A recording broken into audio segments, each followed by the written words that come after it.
کې چاته هم فایده نشته، امن کې خوشحالیم ده، ترقیم ده. نو دې لپاره دا کم کوششونه د پاکستان حکومت وکړ، خاص کر شهباز شریف صاحب او فیلډ مارشل صاحب، وزیر خارجه صاحب، او دا داسې هغې ته راوسته چې امید زموږ ټول امید دی چې څه نه څه د دې نتیجه به ښه نتیجه روزي. دا د پاکستان په ډېر سفارتي لحاظ سره یو ډېر لویه کامیابي ده. داسې کامیابي مخکې چېرته شوې نه ده، او موږ هیله لرو چې انشاءالله تعالی د دې نتیجه به ډېر ښه زر روزي، او چې کوم مسلې دي نو دا به حل شي. امریکې او اسرائیل چې کوم حمله کړې وه او د هغوی چې کوم مقاصد وو، هغه مقصد د هغوی حاصل نه کړی شو. خو هغه د رژیم چینج و، یعنې هلته حکومت بدلول و، خو د یورینیم هغه او نوکلیر هغه و، هغې کې هېڅ کامیابي ونه شوه. ایران په دې لحاظ سره یو استقامت سره 40 ورځې جنګ یې برداشت کړ، او هرمز چې دی هغه په طور یو هتیار استعمال کړ، او د هغې په وجه ټول دنیا ته یو مشکلات دي، خو هغوی خپل یو مقصد کې په دغه لحاظ سره کامیاب شو. نو ښکاري خو داسې چې شاید اوس په دې ځای نه څوک ځي امریکې ته، د آخري هغې ته به هغه رسئ، هغې نه پس به د دې څه نتیجه روزي.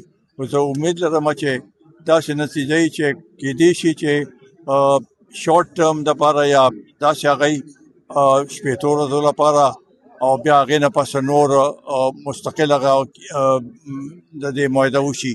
خو دواړه هغه چې دي آپشن چې دي دا اوس فی الحال کلاو دي.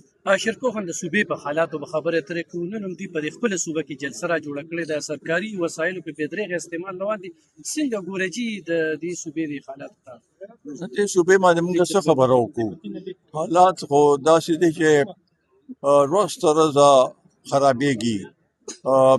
په صرف په هغې باندې جلسو باندې خو بې دریغه د حکومتي هغه کې خو هر څه کې کرپشن انتها ده، داسې انتها ده چې داسې مونږ چېرته لیدلي نه دي. د عوامو چې کومې مسلې دي په هغې باندې اوسه پورې دوی څه نظر وانهچو. نن سبا د لوډ شیډینګ دا کومه مسله چې ده، په کار چې دوی دا اوچته کړې وې، په دې باندې خبرې کړې وې. بېروزګاري ده، نور څه د دې ځای څه حالات کې څه فرق نه راغلی. دا 14 کاله وشو، په 14 کاله کې مونږ دا صوبه دومره وروسته بوتله چې اوس د نورو صوبو نه مونږ ډېر وروسته پاتې شو، او حالات خرابېږي. د دوی بس صرف همدا شوشه ده، نن جلسه ده، نن درنه ده، نن لانګ مارچ دی، او دې کې ټول وخت په دې باندې تېروي. د خلکو توجه دې خوا کوي. مونږ د دې صوبې د نوجوانانو ته دا اپیل کوو چې خدای ته وګورئ، د دې صوبې دا کوم مشکلات چې دي په دې باندې دې طرف ته توجه ورکوي چې څوک دا کار کولی شي. نه دې صرف په سوشل میډیا او په دې هوها باندې کار بده کړي. بیګا کې کپنو کې واقعیا شوې ده، یو د 400 پکې یو شهید شوی دی، یو سپی 6 کسه شهیدان شوي دي. په یو جنازه تعزیت او دهشتګردۍ د لهر چې کوم روان دي چې د خپل دوی سره دا ډېر افسوسناک خبره ده. ورځ تر ورځه په دې کې اضافه کېږي. په کار دا دی چې دوی چې مومنټ کوي نو په هغې کې لږ احتیاط د هغې لپاره طریقه کار جوړول پکار دي.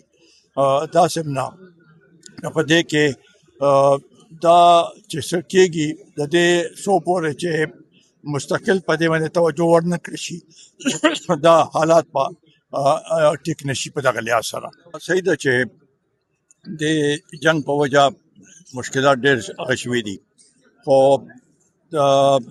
کمې پورې چې د پټرولو خبره ده او د بجلی خبره ده، د دوی حکمت عملي بالکل صحیح نه وه. کو دا صحیح شوی وی نو کېدای شي دا همدا اوس دې ځل په لومړني ځل باندې په ښاریو کې خلکو چغې وهل شروع کړي دي.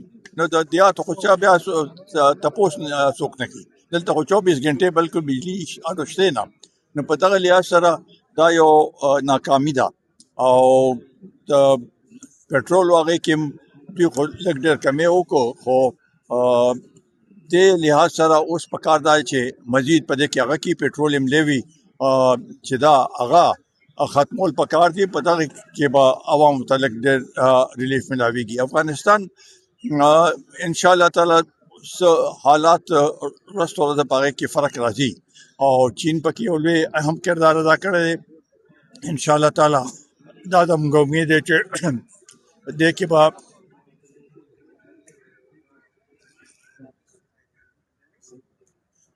مونږ د افغانستان عوام زموږ رونه دي، پښتانه دي.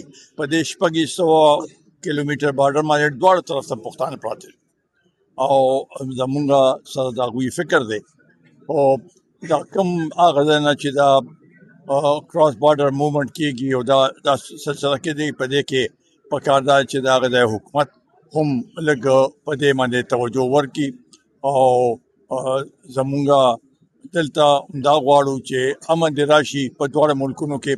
نو دا به د دې دواړو ملکونو هوادونو لپاره یو ډېر هغه بارډر د کړو شي چې خلکو ته دا تکلیف هغه چې دی دا ختم شي.